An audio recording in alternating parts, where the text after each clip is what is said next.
ነጥቦችን ቁጭ አደርጋለሁና መጽሐፍ ቅዱስ እስቲ ከቤታችሁ ያለ እጃችሁን አሳዩ። መጽሐፍ ቅዱስ ከቤታችሁ ያለ የምታስቀምጡበትን ቦታ የምታውቁስ የምታስቀምጡበትን ቦታ የምታውቁና ቤታችሁ ሄዳችሁ እንድታነቡትም ይህንን ተሰጣችኋለሁ እና ብዙዎቻችን ከመጽሐፍ ቅዱስ ነው ከመጽሐፍ ቅዱስ እንጃ ሰው ስማችን ሊያጠፋው እየፈለገ እንደሆነ እንጃ ማንበብ አንወድም እንባላለን ኢትዮጵያውያን። እውነት ነው ነገር እንዴት ነው?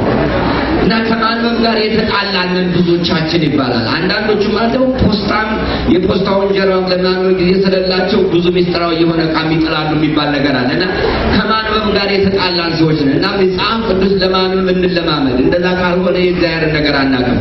እግዚአብሔር ለኛ ያለውን ፍቅር በምን ነው የገለጠው? በአራት መንገዶች።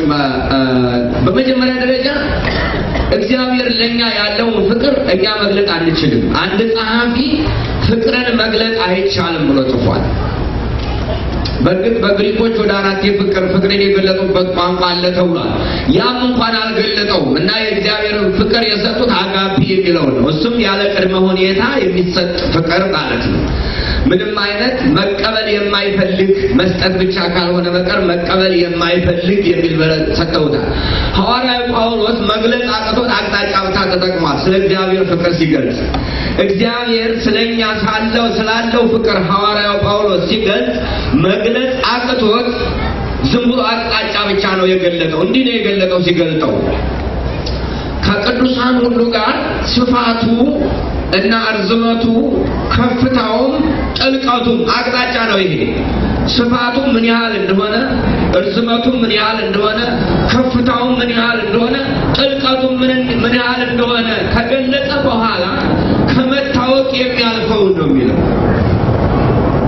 ምን ያህል እንደሆነ ከመታወቅ የሚያልፈው የክርስቶስን ፍቅር ለማወቅ ተበረቱ ዘንድ ነው የሚለው እና ይህንን ፍቅር ከመታወቅ በላይ የሆነውን ፍቅር ከፍታው፣ ዝቅታው፣ ቁመቱ፣ ርዝመቱ ከመታወቅ በላይ የሆነውን የክርስቶስን ፍቅር ታውቁ ዘንድ ተንበርክኬ ጸልያለሁ አለ። ይሄ ጸሎት በእውነት ለኛ ያስፈልገናል።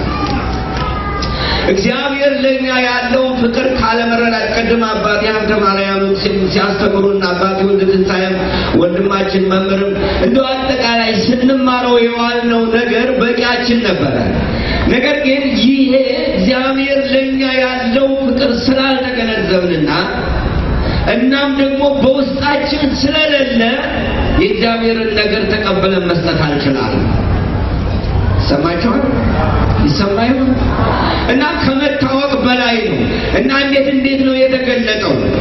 በአራት ነጥቦች ተገልጧል። የእግዚአብሔር ፍቅር ለኛ እንድናውቀው የተገለጠልን መንገድ ነው። አንደኛ እግዚአብሔር የፍቅሩን የገለጠው እኛን ባሪያውና በአምሳሉ በመፍጠር ነው። የመጀመሪያው ነገር እሱን አስመስሎ በመፍጠር ነው።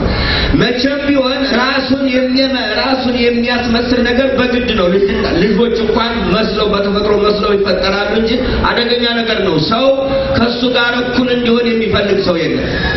ፍጡር ተብሎ ማንም ከሱ ጋር እኩል እንዲሆን፣ እግዚአብሔር ግን እኛ እሱን መስለን የሱ አራያና አምሳል ሁነን የሱን ፍቅር ተካፍለን ከሱ መለኮታዊ ባህሪ ከሚሰጠን የፍቅር መጠን ተካፍለን እኛም ደግሞ ያንን ሰጠን ከሱ ጋር ህብረት ፈጥረን እንድንኖር ይፈጠራል። አይገርምም? እሱ ያለኛ መኖር እንዳይችል ሆኖ እኛ ደግሞ ያለሱ እንዳንችል ሆነን ነው የተፈጠርነው። አራያና ምሳሌ የሚለው ነገር ዝም ብሎ መመሳሰል አይደለም። አብሮ በመኖር ከሱ ጋር መጠናችንና ሁለንተናችን እሱን መስለን እንድንሆን አድርጎ ነው የፈጠረው። የመጀመሪያው ነገር ይሄ ነው። ወረደ ፍጥረት ምዕራፍ 1 ነው ማነብላችሁ ያለው። ሁለተኛው የፍቅሩ መጠን ደግሞ የፍቅሩ መጠን እኛን የወደደብን የፍቅር መጠን ደግሞ ልጁን በወደደበት የፍቅር መጠን ነው የወደደን። ይሰማችኋል? አሁን ከመካከላችሁ ልጃችሁን በምትወዱበት የፍቅር መጠን የምትወዱት ነገር ምን አለ? ወላጆች እኛ ብዙ ጊዜ መነኩሳት ልጅ ስለሌለን አይገባንም ይሄ ነገር ነው። ልጅ ወለዳችሁ ቀሲስን ብጠይቅ ይሻላል። ቀሲስ እስቲ ነው ልጅን